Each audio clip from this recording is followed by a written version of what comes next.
Hello friends, good morning and good evening. चलते हैं seat के आज के पहले क्वेश्चन की ओर। निम्न में से कौन कपड़े धोने के साबुन में फिलर के रूप में काम नहीं आता है? तो आंसर होगा ग्लिसरॉल, ऑप्शन ए। क्या? ग्लिसरॉल। चलते हैं आगे नेक्स्ट क्वेश्चन की ओर। निम्न में से कौन सा जीवाणु विनाइट्रीकरण प्रक्रिया में भाग लेता है? विनाइट्रीकरण का मतलब होता है नाइट्रेट का नाइट्रोजन में बदलना। ठीक है, तो जैसा कि हम लोग जानते हैं नाइट्रीकरण का अर्थ होता है नाइट्रोजन का नाइट्रेट में बदलना। ठीक है, इसका आंसर होगा ऑप्शन सी, स्यूडोमोनास। ठीक है, चलते हैं अगले क्वेश्चन की ओर। निम्न में से किस विटामिन को थायमिन कहा जाता है? विटामिन B1 को जो है थायमिन कहा जाता है। विटामिन B12 को साइनोकोबाल्बिन कहा जाता है और विटामिन B6 को पायरोडेक्सिन कहा जाता है। चलते हैं अगले क्वेश्चन की ओर। दाब बढ़ाने पे बर्फ का गलनांक क्या होता है? दाब बढ़ाने पे बर्फ का गलनांक घट जाएगा। क्या होगा? घट जाएगा। चलते हैं अगले क्वेश्चन की ओर। अल्फा विष का उत्पादन किसके द्वारा होता है? तो अल्फा विष का उत्पादन कवक के द्वारा होता है। किसके द्वारा? कवक के द्वारा। चलते हैं अगले क्वेश्चन की ओर। रासायनिक समीकरण किस नियम के अनुसार संतुलित होती है? रासायनिक समीकरण जो है द्रव्यमान संरक्षण नियम से संतुलित होती है। चलते हैं अगले क्वेश्चन की ओर। परमाणु में धनावेशित कणों की उपस्थिति को सर्वप्रथम निम्न में से किसने दर्शाया था? तो इसका आंसर होगा गोल्डस्टीन। क्या होगा? गोल्डस्टीन। चलते हैं अगले क्वेश्चन की ओर। हीमोफीलिया एक आनुवंशिक विकार है, इसमें क्या होता है? हीमोफीलिया पीढ़ी दर पीढ़ी चलती है। इसमें हो जाने के बाद कहीं अगर कट जाता है तो रक्त लगातार बहने लगता है। इसमें प्रोटीन का संश्लेषण नहीं हो पाता है। तो देखते हैं ऑप्शन किस में है ये। तो ये है ऑप्शन बी में। ये प्रोटीन का संश्लेषण नहीं हो पाता है जिसके कारण रस स्कंदन के लिए आवश्यक है। चलते हैं अगले क्वेश्चन की ओर। अगला क्वेश्चन है, निम्न युग्म में से कौन सम्मिलित नहीं है? रोग और औषधि। मलेरिया का सिनीरियम औषधि बिल्कुल सही है। कैंसर का नेक्सवार बिल्कुल सही है। पोलियो का OPV ये इसका औषधि नहीं है, ये क्या है? वैक्सीन है। क्या है? वैक्सीन है। ठीक है, और ऑप्शन 4 में क्या है? कुष्ठ रोग DOTS ये इसका औषधि है। तो इसका आंसर हो जाएगा क्या? केवल 3। ठीक है, चलते हैं अगले क्वेश्चन की ओर। निम्नलिखित में से किस पौधे को जड़, तना और पत्तियों में विभेदित नहीं किया जा सकता? इसका आंसर होगा स्पाइरोगैरा। क्या होगा? स्पाइरोगैरा। क्यों स्पाइरोगैरा क्यों होगा? क्योंकि ये थैलोफाइटा वनस्पति जगत के अंतर्गत आता है और थैलोफाइटा में जितने भी आते हैं सब में पत्ता, जड़ और तना पत्तियों में विभेदित नहीं किया जा सकता है। चलते हैं अगला क्वेश्चन, क्वेश्चन नंबर 11। क्या है? निम्नलिखित में से कौन सा दुग्ध प्रोटीन है? तो पूछ रहे दूध में कौन सा प्रोटीन पाया जाता है? तो कौन सा? केसीन पाया जाता है। ठीक है, चलते हैं अगले क्वेश्चन की ओर। एंटीबायोटिक्स के बारे में निम्नलिखित में से कौन सा कथन सही नहीं है? ठीक है, तो पूछ रहे कौन सही नहीं है, तो पहले देखते हैं कौन सही है। तो इसका है एंटीबायोटिक्स जीवाणु जनित रोगों के लिए विरुद्ध प्रभावी होता है। ये बिल्कुल सही है। एंटीबायोटिक विषाणु के विरुद्ध प्रभावी नहीं होता है। बिल्कुल सही है ये भी। फिर है अगर C नंबर, एंटीबायोटिक जुकाम एवं फ्लू में प्रभावी नहीं होते हैं। बिल्कुल सही है। D नंबर है, एंटीबायोटिक्स के दुष्प्रभावों में डिप्थीरिया, फाइलेरिया और चेचक शामिल होते हैं। ये गलत है। तो इसका आंसर हो जाएगा ऑप्शन D नंबर। ठीक है, चलते हैं अब नेक्स्ट क्वेश्चन की ओर। यकृत में यूरिया का संश्लेषण होता है, उसको क्या कहा जाता है? ये ऑर्निथिन चक्र के द्वारा। क्या? किस चक्र के द्वारा होता है? ऑर्निथिन चक्र के द्वारा। ठीक है, चलते हैं अगले क्वेश्चन की ओर। अगला क्वेश्चन है, इनमें से कौन सा कार्बोहाइड्रेट मोनोसेक्राइड है? इसका आंसर होगा ग्लूकोज एवं फ्रुक्टोज। क्या? ग्लूकोज एवं फ्रुक्टोज। चलते हैं अगले क्वेश्चन की ओर। यदि किसी गेंद को ऊर्ध्वाधर रूप में ऊपर फेंका जाए तो गुरुत्वीय त्वरण किस दिशा में आरोपित होगी? तो ऊपर फेंक रहे हैं तो किधर लगेगा? नीचे की ओर, यानी कि विपरीत दिशा। क्या होगा? विपरीत दिशा में। किधर? विपरीत दिशा में। चलते हैं नेक्स्ट क्वेश्चन 16 नंबर। रासायनिक रूप से जल क्या है? रासायनिक रूप से जो है जल क्या है? एक ऑक्साइड है। किसका? हाइड्रोजन का ऑक्साइड है। ठीक है, चलते हैं अगले क्वेश्चन में। गति के दूसरे नियम के अनुसार किसी दिए हुए बल के लिए उत्पन्न त्वरण व्युत्क्रमानुपाती होता है। तो जानते हैं हम लोग सूत्र F बराबर क्या होता है? ma। ठीक है, त्वरण के लिए बोल रहा है तो क्या हो जाएगा? तो A बराबर F/m। तो किसका होगा? वस्तु के द्रव्यमानों के व्युत्क्रमानुपाती होगा। तो आंसर क्या हो जाएगा? D number. ठीक है, चलते हैं अगले क्वेश्चन की ओर। अनुप्रस्थ तरंग क्या है? ठीक है, तो इन तरंगों में माध्यम के कण तरंगों के संचरण के दिशा के लंबवत कंपन करती है। ठीक है, तो ये है सही आंसर हो जाएगा ऑप्शन नंबर ए। ठीक है, चलते हैं अब अगले क्वेश्चन की ओर। 19 नंबर। वायु में सल्फर डाइऑक्साइड द्वारा प्रदूषण का सूचक है। क्या सूचक है? लाइकेन। क्या है? लाइकेन। चलते हैं अगले क्वेश्चन की ओर। वायु में सल्फर डाइऑक्साइड द्वारा प्रदूषण का सूचक है पूछ रहा है, तो क्या होगा इसका आंसर? लाइकेन। लाइकेन जो है वायु में प्रदूषण का सूचक का काम करता है। कटहल में खाने योग्य भाग क्या है? सहपत्र और परिदल पुंज, यानी कि ऑप्शन सी जो है कटहल का खाने योग्य भाग है। चलते हैं क्वेश्चन नंबर 21 की ओर। अब बोल रहा है निम्नलिखित में से कौन सा विद्युत चुंबकीय तरंगों का गुण नहीं है? ठीक है, तो विद्युत चुंबकीय तरंग का गुण क्या नहीं है? तो उसके लिए देखना पड़ेगा पढ़ के पूरा डिटेल में। विद्युत चुंबकीय तरंग व्यतिकरण तथा विवर्तन नहीं दिखाती है, तो यही आंसर सही है, ऑप्शन ए। ठीक है, विद्युत चुंबकीय तरंग अनुप्रस्थ तरंगे होती है, बिल्कुल सही है।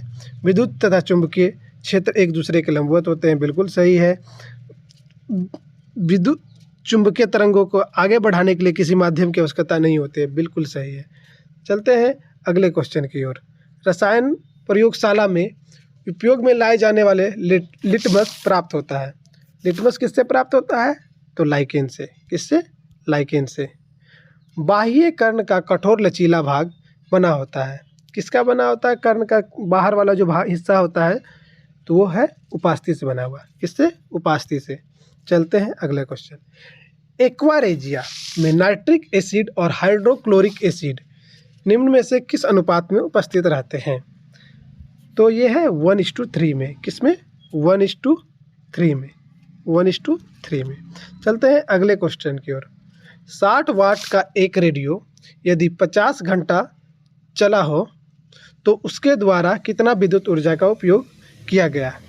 तो हम लोग जानते हैं एनर्जी का जो विद्युत ऊर्जा का उपभोग का जो निकालते हैं तो सूत्र होता है 1 यूनिट इक्वल टू kWh। तो k मतलब किलोवाट घंटा, तो कितना होगा? तो 60 वाट है, 50 घंटा तक चल रहा है तो 60 गुना 50 यानी कि टोटल 3000, यानी कि 1000 से डिवाइड कर देंगे तो यानी कि 3 वाट हो जाएगा। 3 वाट है तो 3 किलोवाट हो जाएगा। Answer A number. ठीक है, चलते हैं अगले क्वेश्चन की ओर। ग्राम सभा की सदस्यता हेतु प्रत्येक ग्रामीण की आयु कम से कम कितनी होनी चाहिए? तो ग्राम सभा के सदस्य जो भी लोग वोट देने के काबिल होते हैं, यानी कि 18 वर्ष से ऊपर या 18 वर्ष के जो भी होंगे, सभी लोग ग्राम सभा की सदस्यता हेतु उपयुक्त है। ठीक है, और वहीं पे अगर चुनाव की बात करेंगे तो ग्राम सभा के लिए तो ये 21 वर्ष होगा। ठीक है, चलते हैं अगले क्वेश्चन की ओर। बिहार में प्रथम बार राष्ट्रपति शासन कब लागू किया गया? तो बिहार में 1967 में 1968 में पहली बार राष्ट्रपति शासन लागू किया गया। आपात उपबंध का संबंध संविधान के किस भाग में है? आपात उपबंध की चर्चा संविधान के भाग 18 में। किस में है? भाग 18 में। चलते हैं अगला क्वेश्चन नंबर 29 की ओर। निम्नलिखित में से कौन सा युग्म सुमेलित नहीं है? ठीक है, तो अनुच्छेद 39A समान न्याय एवं निःशुल्क विधिक सहायता बिल्कुल सही है। ठीक है, अनुच्छेद 29 अल्पसंख्यक वर्गों के हितों का संरक्षण बिल्कुल सही है।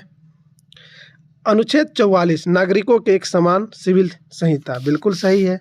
अनुच्छेद 50 इसमें ये अंतर्राष्ट्रीय और शांति सुरक्षा का अभिवृद्धि, ये गलत है, क्योंकि अंतर्राष्ट्रीय शांति और सुरक्षा की जो बात है वो आर्टिकल 51 में कहा गया है। आर्टिकल 50 में क्या है? शक्ति का पृथकीकरण, न्यायपालिका और कार्यपालिका के बीच में जो शक्ति का पृथकीकरण है वो आर्टिकल 50 में है। चलते हैं अगले क्वेश्चन की ओर। भारत के संविधान के अंतर्गत धन विधेयक को प्रस्तुत किया जाता है।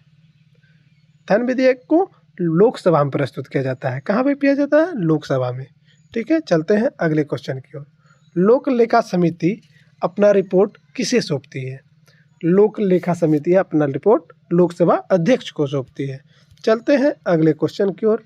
निम्नलिखित में से किसने राष्ट्रपति नियुक्त होने से पूर्व उपराष्ट्रपति के पद पे कार्य नहीं किया? कौन था वो? तो ये नीलम संजीव रेड्डी। कौन था? नीलम संजीव रेड्डी। चलते हैं अगले क्वेश्चन की ओर। मौलिक अधिकारों एवं अल्पसंख्यकों हेतु संविधान सभा द्वारा गठित समिति के अध्यक्ष कौन थे? इसका आंसर होगा सरदार वल्लभ भाई पटेल। चलते हैं क्वेश्चन नंबर 34 की ओर। किस वर्ष यूरोप में अंग्रेजों एवं फ्रांसीसियों के मध्य सप्तवर्षीय युद्ध प्रारंभ हुआ था? तो सप्तवर्षीय युद्ध हम लोग जानते हैं 1756 से 63 तक चला था। कब? 1756 से 63 तक। तो आंसर हो जाएगा इसका बी नंबर। चलते हैं नेक्स्ट क्वेश्चन की ओर। हिंदी भाषा के प्रथम समाचार पत्र का प्रकाशन किस स्थान पर से हुआ था? तो हिंदी भाषा का जो समाचार पत्र है वो 1872 में पहली बार स्टार्ट हुआ था। ठीक है, उसका नाम है उद्दंड मार्तंड, और कहाँ से? कोलकाता से। तो आंसर हो जाएगा ऑप्शन डी। चलते हैं नेक्स्ट क्वेश्चन की ओर। Question number 36। निम्नलिखित में से किस संस्था का गठन दादा भाई नौरोजी ने नहीं किया? तो दादा भाई नौरोजी जो हैं लंदन इंडिया सोसाइटी का किए हैं, ईस्ट इंडिया एसोसिएशन का भी किए हैं, और बॉम्बे एसोसिएशन का किए हैं। ठीक है, इसमें से ऑप्शन सी जो है बॉम्बे प्रेसिडेंसी एसोसिएशन का दादा भाई नौरोजी ने नहीं किया है। चलते हैं क्वेश्चन नंबर 37 की ओर।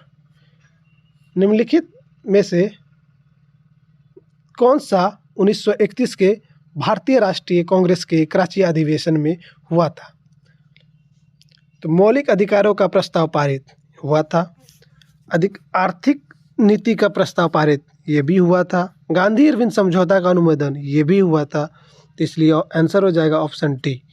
ठीक है, चलते हैं क्वेश्चन नंबर 38 की ओर। कांग्रेस के सूरत अधिवेशन के समय भारत के वायसराय कौन थे? सूरत अधिवेशन बोल रहा है तो उस समय जानते हैं हम लोग कि बंगाल विभाजन तक कौन था? लॉर्ड कर्जन थे। उसके बाद 1905 में ही लॉर्ड मिंटो आए, 1905 से 1910 के बीच। तो इसका सूरत अधिवेशन जो 1907 में हुआ है, इसलिए इसका आंसर हो जाएगा क्या? Lord Minto. ठीक है, चलते हैं अगले क्वेश्चन की ओर। बिहार में निम्नलिखित में से किस आंदोलन के दौरान स्वराज छात्रों के द्वारा स्वराज ट्रेन का संचालन किया गया था? तो ये इसका आंसर हो जाएगा ऑप्शन सी, भारत छोड़ो आंदोलन। इस आंदोलन के दौरान जो है कुछ छात्रों के द्वारा रेलगाड़ी पर कब्जा कर लिया गया था और उसको जो है स्वराज ट्रेन के नाम पे चलाया गया था। ठीक है, चलते हैं क्वेश्चन नंबर 40 की ओर। निम्नलिखित में से किस मुगल शासक ने 2 अस्पा एवं सिंह अस्पा की नीति लागू किया था?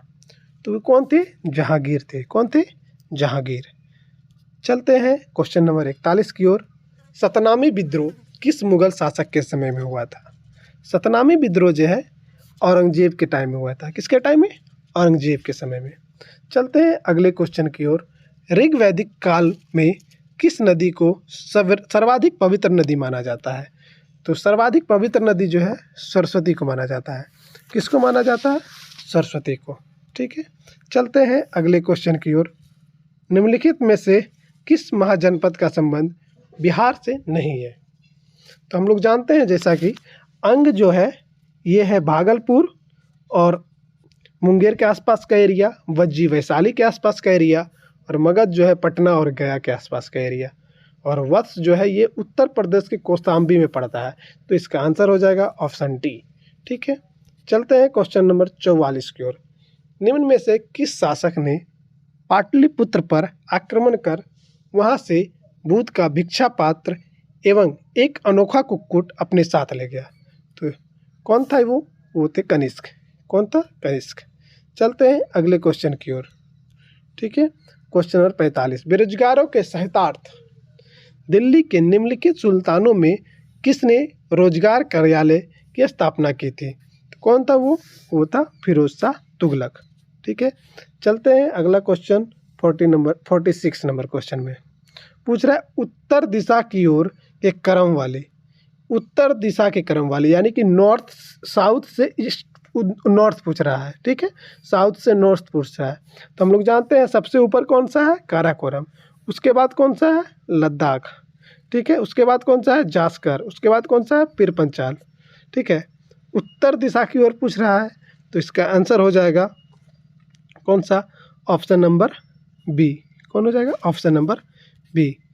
चलते हैं नेक्स्ट क्वेश्चन की ओर 40 नंबर 7। सहायक नदी को मिलाने के लिए पूछ रहा है। तो कृष्णा का सहायक कौन सा है? भीमा। ठीक है, ब्रह्मपुत्रा का तीस्ता, गोदावरी का इंद्रावती और यमुना का चंबल। देखते हैं ये किस ऑप्शन में है। ए का 4, तो ए और बी दोनों में है। ब्रह्मपुत्र, तीस्ता बी का 3 दोनों में है। गोदावरी सी का 2 यानी कि ए नंबर ऑप्शन। ठीक है, चलते हैं अब अगले क्वेश्चन की ओर। कोरोमंडल तट का विस्तार कहाँ है? तो कोरोमंडल जानते हैं हम लोग तट जो है वो भारत के पूर्वी तट पे है। कहाँ है? भारत के पूर्वी तट पे। और ये कृष्णा नदी से कुमार अंतरिक्ष से कृष्णा नदी डेल्टा तक जो है ये कोरोमंडल तट है, और इसके आगे जो है वो उत्तरी सरकार के नाम से जाना जाता है। तो देखते हैं ऑप्शन किस में है ये, तो ये है ऑप्शन बी में। ठीक है, चलते हैं अगले क्वेश्चन की ओर। Question number 49। पीली क्रांति किस फसल के उत्पादन से संबंधित है? पीली क्रांति का संबंध है तिलहन उत्पादन से। किससे है? तिलहन उत्पादन से। ठीक है, चलते हैं अगले क्वेश्चन की ओर। निम्नलिखित में से कौन सा युग्म सही सुमेलित है?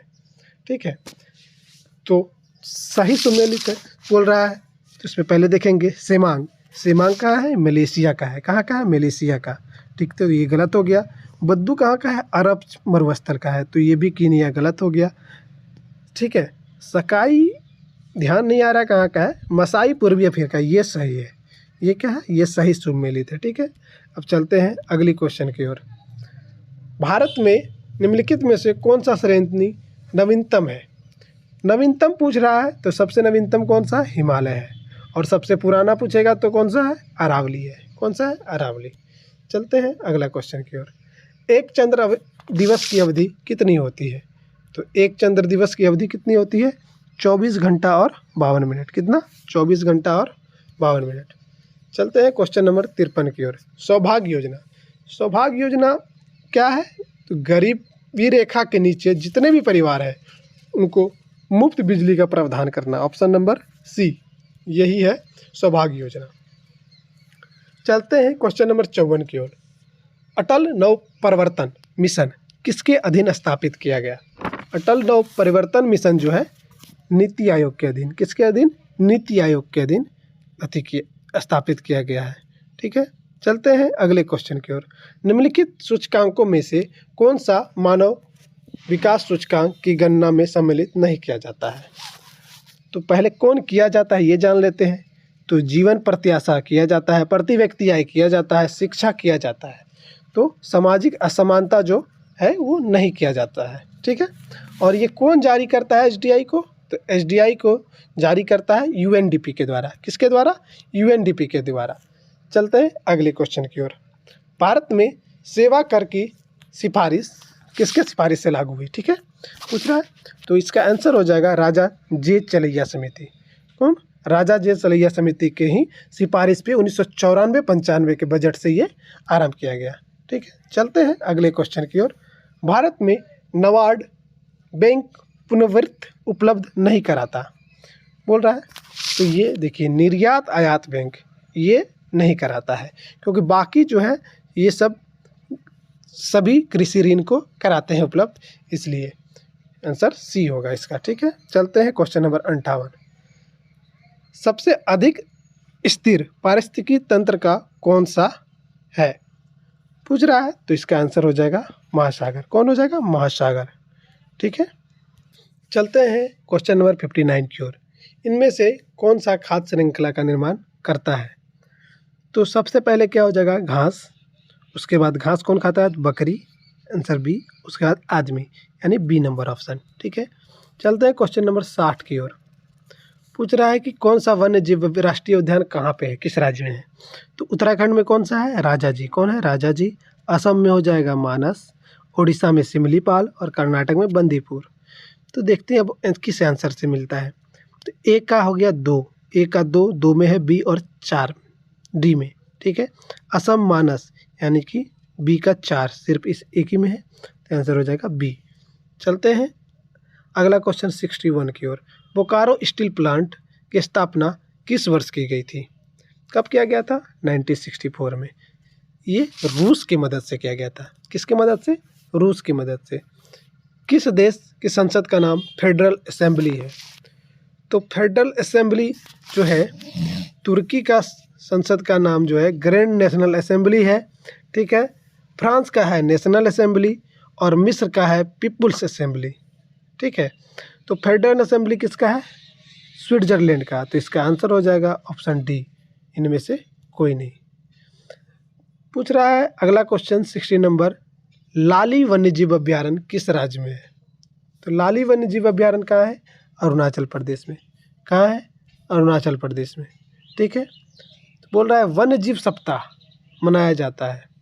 वन्यजीव सप्ताह कब मनाया जाता है? अक्टूबर के पहले सप्ताह में। कब? अक्टूबर का पहले सप्ताह में। ठीक है, चलते हैं अगले क्वेश्चन की ओर।